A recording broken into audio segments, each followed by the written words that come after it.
জানাই ল কলেজে আজকে এই মিলন মেলা সাংস্কৃতিক অনুষ্ঠান সম্মানিত সভাপতি, সাবা উপজেলার সুযোগ্য নির্বাহী কর্মকর্তা এবং governor body law college governor body সম্মানিত সভাপতি মোহাম্মদ আবু বকর, উপস্থিত আছেন রাজনৈতিক দলের নেতৃবর্গ, প্রেস ক্লাবের সভাপতি, এই ল কলেজ গভর্নর বডি সম্মানিত সদস্যবৃন্দ, শিক্ষক মন্ডলী, সুধী মন্ডলী এবং ল কলেজে ছাত্রছাত্রী ভাই বোনেরা, আসসালামু আলাইকুম।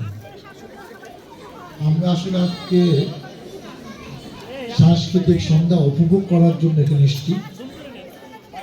অনেক কিছু মনে পড়ছে, অনেক কিছু বলতে ইচ্ছা করছে, কিন্তু আমার কাছে মনে হচ্ছে আজকে পরিবেশটা সেরকম না।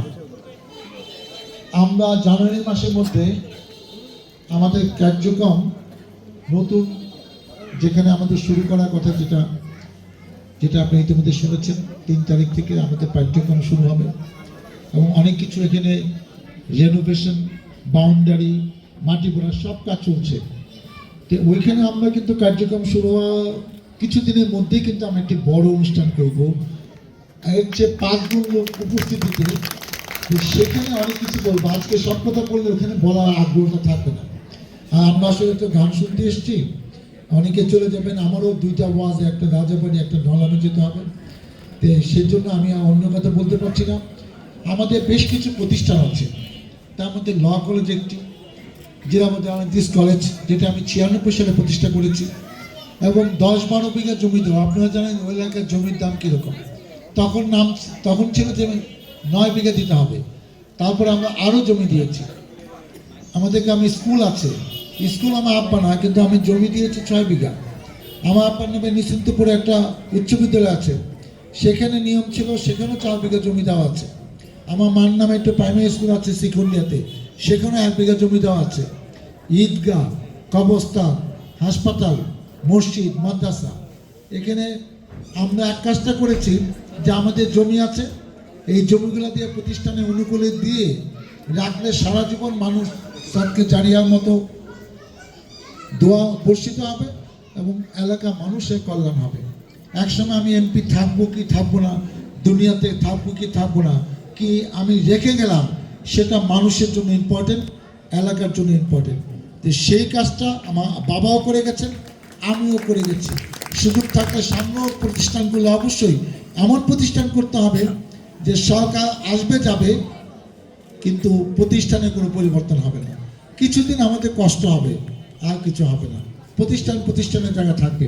আজকে 2003 সালে হাঁটি হাঁটি পা পা করে যে প্রতিষ্ঠানটি আজকে এখানে আমরা দেখতে পাচ্ছি, প্রায় 500 কম বেশি ছাত্র এই ল কলেজ থেকে পাশ করে বেরিয়েছে। এটা শুনতে ভাল লাগছে। আজকে এখানে 7 জন শিক্ষক শিক্ষিকার তত্ত্বাবধানে 200 ছাত্রছাত্রী এখন পড়াশোনা করছে এবং আমি বিশ্বাস করি যে মানিকগঞ্জে ল কলেজ আছে, ঢাকাতে আছে, এই মাঝখানে কিন্তু আর ল কলেজ নাই। এবং একটি যৌক্তিক সময়ে আমরা এই ল কলেজটা শুরু করেছিলাম।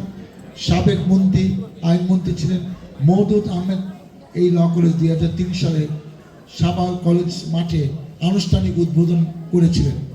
আজকে সকলে একটি গর্বের প্রতিষ্ঠান। এটা আমাদের হয়তো কষ্ট গিয়েছে, কিন্তু আমরা হাল ছেড়ে দিইনি।